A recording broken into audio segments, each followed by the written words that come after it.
Hello friends, P two retail का जो Q1 FY27 का नंबर आया है और जो कौन कौन में मेन मेन बातें हुई वो सारा हम लोग डिस्कस कर लेते हैं।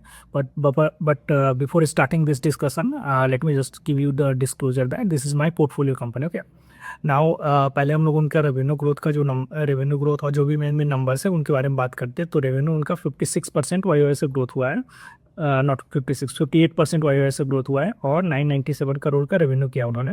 ईबिटा इज अप बाय 60% और एक 139.5 करोड़ का ईबिटा किया है।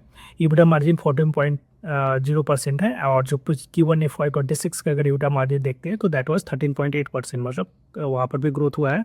पैट का ग्रोथ 70% वाई है और 41.9 करोड़ का उन्होंने पैट किया है।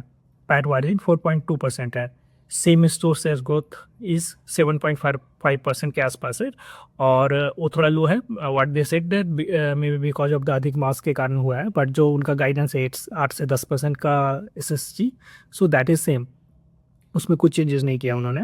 वॉल्यूम ग्रोथ की अगर बात करते हैं तो 56% वाई का उनका वॉल्यूम ग्रोथ हुआ है और इस बार उनका जो टोटल स्टोर काउंट अभी तक का है दैट इज़ 381 स्टोर्स हो चुके हैं और इस बार उन्होंने 57 ओपन किए और एक क्लोज किया, तो सो नेट एडिशन 56 स्टोर अभी Q1 में उन्होंने ऐड किए हैं and the total store count is 381 हुआ है। ठीक है, और जो फुल ईयर का जो उनका गाइडेंस है दैट इज़ 170 से 200 स्टोर का that is there.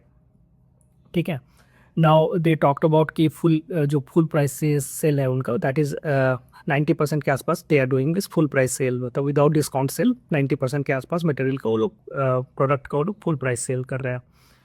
They also talked about कि उन्होंने थोड़ा स्टॉक अपना इंक्रीज किया है और because of this Jio political situations जो है सब कुछ उसके कारण उन्होंने इंक्रीज किया है। बाकी बट दे आर सेइंग कि आगे चल के जैसे सिचुएशन नॉर्मलाइज हो जाएगा तो so that will come to the safety level जो उनका है वहाँ तक वो लोग लेके जाएंगे। दे ऑल्सो टॉक अबाउट कि because of this raw material के जो प्राइसेस इंक्रीज हुए उसके कारण उनका जो प्रोडक्ट है उनका कॉस्ट कॉस्ट में भी इम्पैक्ट हुआ है और 4 से 5% आप Q3 में देख सकते हो कि उनके जो प्रोडक्ट्स हैं उनके प्राइसेस बढ़ सकते हैं, जो कि Q3 से वो लोग बढ़ाने की बात कर रहे हैं। Now they also talked about कि जो they are focusing on three main thing. One is focusing on the choosing the basically the best fabric so that उनके प्रोडक्ट और अच्छे बन पाए।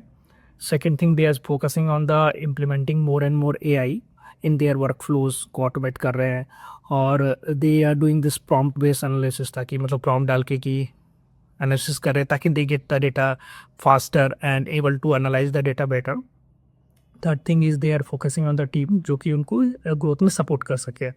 Now they also talk about कि हम लोग एटलीस्ट 50% का तो कैगर 50% ग्रोथ का कैगर टारगेट कर रहे हैं for the next 2 to 3 years। And for the gross margin guidance they told about कि 30% से 30% का हमारा ग्रॉस मार्जिन का गाइडेंस है फॉर द FY27 के लिए। ठीक है, so this is all main thing about V2 retail के बारे में। लेट मी नो अगर आपको कुछ क्वेश्चन होता है तो आप कमेंट में ऐड करो। Thank you.